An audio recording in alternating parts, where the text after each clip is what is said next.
Good morning, students. Welcome to Pole Science class. Today we are going to discuss three different topics of the running chapter. Chapter number 13, Social Justice. Here today's topic is evolution of the concept of justice, means development of the concept of justice. Second, three pillars of justice, and third is what is just distribution. So let us start our discussion regarding the first topic, evolution of the concept of justice. Evolution of the concept of justice means development कैसी हुई इस concept की, न्याय के concept की. So there are several opinion about the development of justice. So first one is justice in Indian political thought. The ancient Indian thinkers like Manu and Kautilya propagated the Indian concept of justice. जो प्राचीन जो Indian भारतीय जो thinkers थे, विचारक थे, जैसे मन्नू है, कौटिल्य है, उन्होंने अपने विचार दिए न्याय के लिए. अकॉर्डिंग टू देम, उनके अनुसार justice existed in rule of law. कानून के नियम में न्याय शामिल है. मन्नू है divided law into civil and criminal matters. Manu ने इसको क्रिमिनल और सिविल मामलों में इंक्लूड किया. और Kautilya had opined that only state could provide fair and impartial justice. Kautilya ने कहा कि जो राज्य है वही एक निष्पक्ष न्याय दे सकता है जिसके ऊपर समाज, जिस पर हमारा कानून आधारित है. Justice therefore existed in India much before it developed in the western political thought. कि पश्चिम में डेवलप होने से पहले भारत में क्या था, ये पहले से ही एग्जिस्ट था. Second, Plato's concept of justice. Plato ने क्या सिद्धांत दिया न्याय के बारे में. Plato gave his concept of justice in his book Republic. उसने अपने विचार दिए रिपब्लिक बुक के अंदर. Plato saw in justice the remedy for saving the society. कि समाज को बचाना है किससे, अगेंस्ट टू इविल्स, दो बुराइयों से, नेमली इग्नोरेंस, अज्ञानता, और पॉलिटिकल सेल्फिशनेस, और जो राजनीतिक स्वार्थीपन है.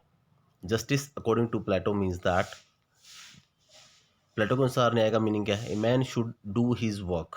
एक व्यक्ति को अपना कार्य करना चाहिए in his station of life, अपने जीवन के क्षेत्र के अंदर. To which he was called by his capacity. जो उसे किसके अकॉर्डिंग मिलता है, उसकी योग्यताओं के अकॉर्डिंग मिलता है. And now there is third concept, Aristotle's concept of geometrical justice. Aristotle identified justice with proportionate equality. जो एरिस्टोटल ने इसको आइडेंटिफाई किया है जस्टिस को एक प्रोपोर्शनेट इक्वालिटी के साथ, समानता के साथ. A man's right and awards must correspondent to his. अगर किसी व्यक्ति को कोई अवार्ड दिया जाता है तो किस बेस पे दिया जाता है, उसके क्वालिटीज़ के बेस पे. And his contribution to society.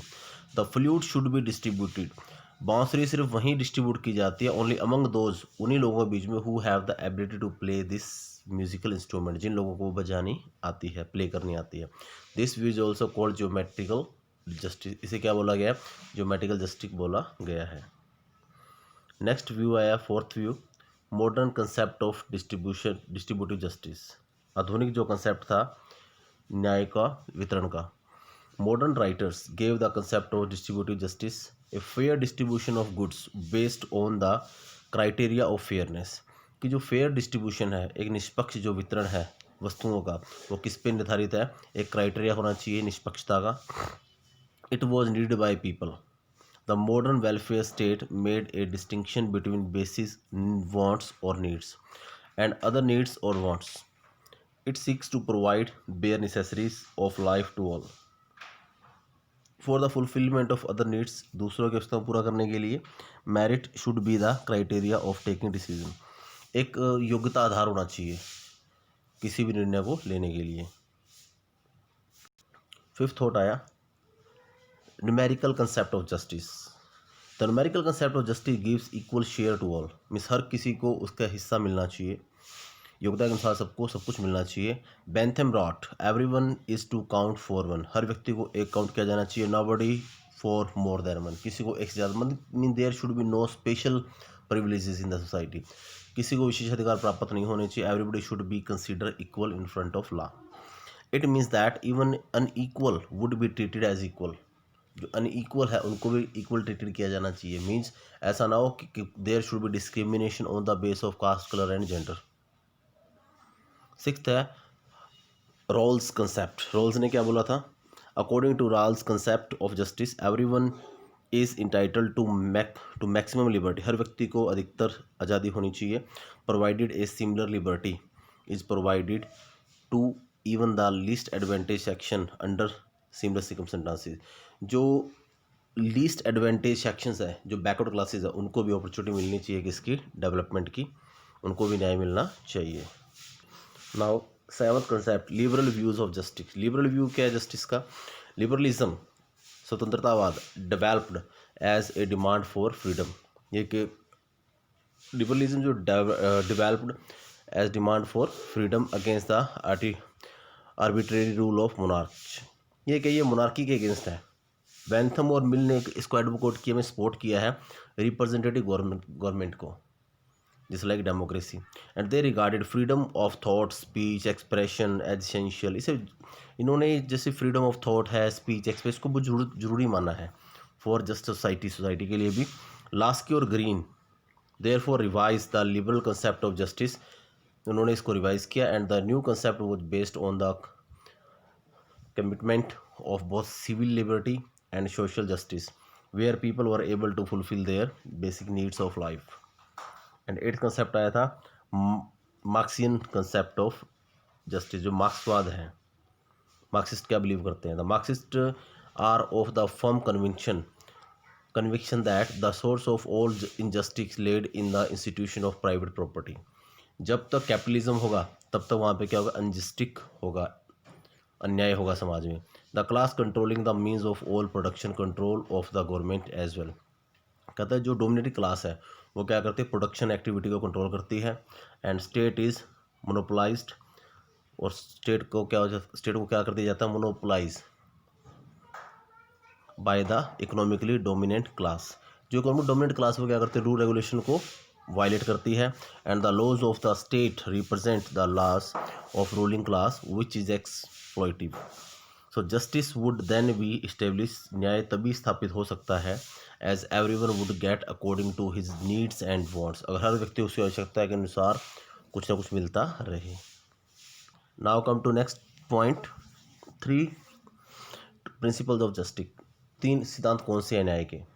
Justice means different things to different people. Means अलग अलग वस्तुएं अलग अलग व्यक्तियों को। 3 principles related to justice are as follow. First, equal treatment for equals.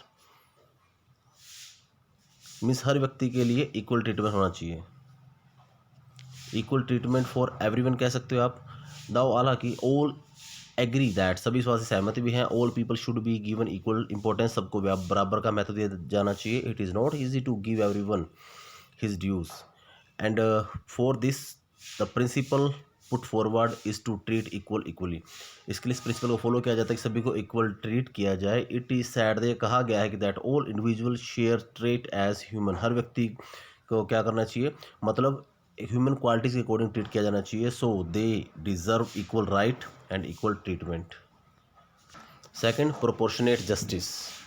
In addition to equal treatment के अतिरिक्त देयर आर सर्कमस्टेंसेस, कुछ सर्कमस्टेंसेस भी होती हैं where treating equal everyone equal would be wrong, जहाँ पे हर किसी को जैसा इक्वल ट्रीट नहीं किया जा सकता। Thus in college exam students are given marks in lieu of their hard work. Students को कॉलेज में जब एग्ज़ाम देते हैं तो उन्होंने हार्डवर्क के अकॉर्डिंग मार्क्स दिए जाते हैं।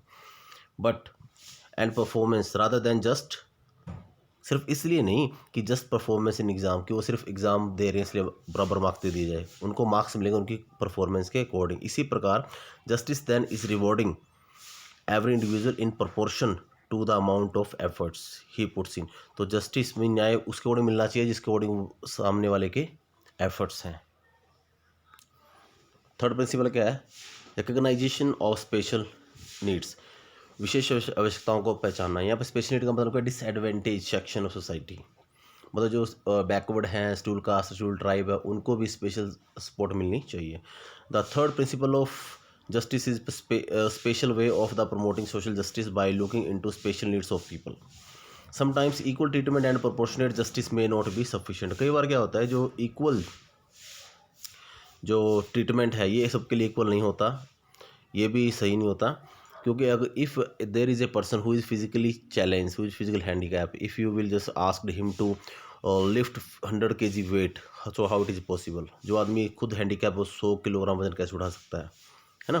सो it means that people who are not equal in certain respect, अगर कुछ व्यक्ति हमारे इक्वल नहीं है, वो फिजिकली डिसेबल्ड हैं, ओके, तो उनके साथ हम उनको इक्वली ट्रीट नहीं किया जा सकता। एक फिजिकल फिट पर्सन और एक फिजिकल हैंड चैलेंज पर्सन को इक्वली ट्रीट नहीं किया जा सकता।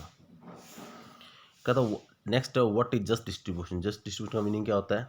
टू अटेन सोशल जस्टिस, सामाजिक न्याय को प्राप्त करने के लिए सोसाइटी उस तक पहुंचने के लिए the state has to initiate certain steps, कुछ कदम उठाए सरकार ने, कुछ गतिविधियां उठा, कुछ कार्यक्रम उठाए गए हैं, स्टार्ट किए गए हैं, so that individuals are treated fairly, ताकि व्यक्तियों के साथ इक्वली ट्रीट किया जा सके। And social justice is linked to fair distribution of goods. Social justice का मीनिंग क्या होता है? कि फेयर डिस्ट्रीब्यूशन हो वस्तुओं का, संसाधनों का वितरण सही ढंग से किया जाए, and services. And if a society has glaring socio economic inequality, अगर किसी सोसाइटी के अंदर असमानताएं सामाजिक और आर्थिक, it is necessary to redistribute these resources, तो वहाँ जरूरी हो जाता है कि संसाधनों को दोबारा से डिस्ट्रीब्यूट किया जाए, to provide a level playing field for citizens, ताकि जो सिटीजन्स है वो एक अच्छी लाइफ लीड कर सकें। This is necessary for all individuals to pursue his aspiration, सभी जो इंडिविजुअल्स हैं उनके लिए आवश्यक है कि वो अपनी इच्छाओं आकांक्षाओं को पूरा करे। इस प्रकार से in India untouchability was abolished, भारत के अंदर जो छुआछूत उसको अबोलिश कर दिया गया, so that low caste people may have equal access to amenities, job and public places, ताकि जो लो कास्ट के लोग हैं उनको भी सुविधाएं मिल सके, जॉब भी मिल सके, और पब्लिक प्लेसेस पे वो भी आराम से आ जा सकें। So dear students, today we have discussed 3 different topics, so I request you to listen it twice and thrice to understand each and everything. So till then, thanks and have a nice day.